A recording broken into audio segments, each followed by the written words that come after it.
النهارده هعمل معاكم فطيرة دبي بمنتهى البساطة، سهلة وبسيطة. مكوناتها مفيش اي مكونات، هي الفطيرة العادية بتاعتنا بس بنحشيها حشوة بسيطة جدا زي ايه شوكولاتة دبي بالظبط.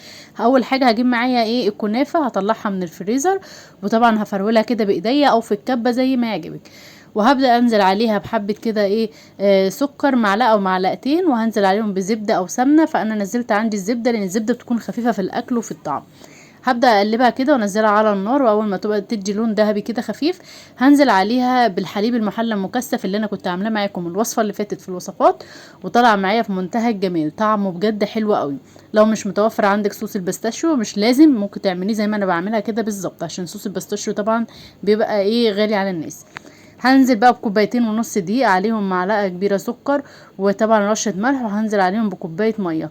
هقلبهم مع بعض كده، وهبدا اعجن العجينه بتاعه الفطيره العاديه اللي كلنا عارفينها وبنعجنها بمنتهى البساطه، ما فيهاش اي حاجه. هسيبها ترتاح معايا لمده نص ساعه او ساعه كده على جنب، عشان اقدر اتعامل مع العجينه. بس هغطيها كده بالزيت وهحطها كده ايه في بوله، واسيبها ترتاح ساعه او نص ساعه، ساعتين براحتك. المهم العجينه دي عايزاها ترتاح كويس جدا. هبدا بقى انزل عليها كده على الرخامه، وهبدا افردها كلها كده مع بعض، فرده كده حلوه كده تكون رفيعه، عشان بقى هقسمها لجزئين او كورتين، بمعنى اصح هشتغل على كورتين. هكون مسيحه على النار زبده وزيت مع بعض، او سمنه وزيت مع بعض، او سمنه بس، زي برضو ما يعجبك اعملي. هبدأ انزل كده وهدهن كده الوش، وهبدأ بقى ايه الفها رول. لما بتلف الفطيرة رول بتديكي طبقات احلى في الفطير بالذات. لكن لما بتعجنيها العجنة العادية وتيجي في تفرجيها وتقسميها طبقات، هي برضو، بس الرول بيبقى يعني بيبقى احسن في الفطير. جربيها بنفس الطريقة دي، لان هتلاقي فعلا توريقات حلوة فيها.